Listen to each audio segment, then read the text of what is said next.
கரூர் அருகே கோவில் திருவிழாவில் பட்டியலினத்தோர் புறக்கணிக்கப்படுவதாக வழக்கு தொடரப்பட்டிருந்த நிலையில் ஒரு குறிப்பிட்ட சமூகத்தை சேர்ந்தவர்கள் மட்டும்தான் விழாக்களை நடத்த வேண்டுமா என உயர்நீதிமன்ற மதுரை அமர்வு கேள்வி எழுப்பியிருக்கிறது.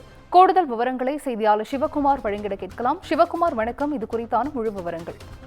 அதாவது கரூர் மாவட்டத்தை சார்ந்த ரமேஷ் அப்படிங்கிறவர் மதுரை உயர்நீதிமன்ற கிளையில ஒரு மனு ஒன்று தாக்கல் செய்திருந்தாருங்க. அதுல கரூர் மாவட்டம் மண்மங்கலம் தாலுகா நெரூர் வடக்கு பகுதியில பட்டியல் சமூகத்தை சார்ந்த 150க்கும் அதிகமான குடும்பத்தினர் வசிச்சுட்டு வர்றதாகவும், இந்த பகுதியில ஸ்ரீ ஆரவாய் அம்மன் அப்படிங்கிற கோவில் அமைந்திருக்குது. இந்த கோயில வன்னிய சமூகம் மற்றும் பட்டியல் சமூகத்தினருக்கு சொந்தமானதுன்னு குறிப்பிட்டிருக்கிறாரு. ஒவ்வொரு 3 ஆண்டுகளுக்கும் ஒரு முறை வைகாசி மாதத்தின் போது 3 நாட்கள் இங்க திருவிழா நடைபெறும். சேனப்பாடி பகுதி தொடங்கி நெரூர் மாரியம்மன் கோவில் வரை ஸ்ரீ ஆரவாய் அம்மனோட தேர் சுற்றி வரும்.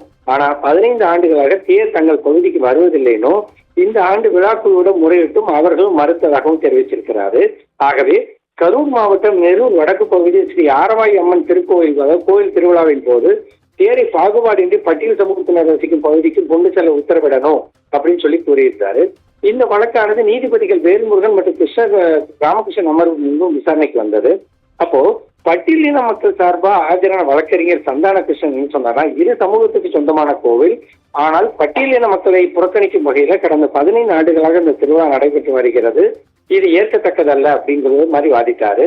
அப்போது நீதிபதிகள் என்ன சொன்னாங்கன்னா, ஒரு குறிப்பிட்ட சமூகத்தை சார்ந்தவங்க மட்டும்தான் விழாக்களை நடத்தணுமா, அப்ப மற்றவங்க மட்டும் வேடிக்கை தான் பார்க்கணுமான்னு ஒரு கேள்வி எழுப்பினதோட இல்லாம இது ஜனநாயக நாடுனும் அனைவருக்கும் சாமி கும்பிடுவதற்கு உரிமை உண்டுன்னு நீதிபதிகள் தெரிவிச்சாங்க. அப்போது எதிர்மனுதாரர்கள் தரப்பில் ஆஜரான வழக்கறிஞர் இந்த வழக்கில பதில் மனு தாக்கல் செய்ய கால அவகாசம் வேணும் அப்படின்னு சொல்லி வேண்டுகோள் வச்சாரு. அப்போ நீதிபதிகள் என்ன சொன்னாங்கன்னா, ஏன் பட்டியலின மக்களை சாமி கும்பிட அனுமதி இல்லைன்னு பதில் மனு தாக்கல் செய்ய அவகாசம் கேட்கிறீங்க, பதில் மனு தாக்கல் செய்கிறேன் என்ற பெயர்ல இந்த வழக்கை 15 ஆண்டுகள் இழுத்து கிடப்புல போடுவீங்க, அதுவரை பட்டியலின மக்கள் வேடிக்கை பார்த்து கொண்டிருப்பார்களான்னு சொல்லி மறு கேள்வி எழுப்பிய நீதிபதிகள் இந்த விவகாரத்துல கரூர் மாவட்ட ஆட்சியர், காவல்துறை கண்காணிப்பாளர், அதே மாதிரி வருவாய் மண்டல அலுவலர், விழாக்குழு உறுப்பினர்களான சக்திவேல், செந்தில், வேலு ஆகியோர் நாளை நேரில் ஆஜராகி வழக்கு தொடர்பாக விளக்கம் அளிக்க உத்தரவிட்டு வழக்கை நாளைக்கு ஒத்தி வச்சிருக்கிறாங்க. செஞ்சுதா.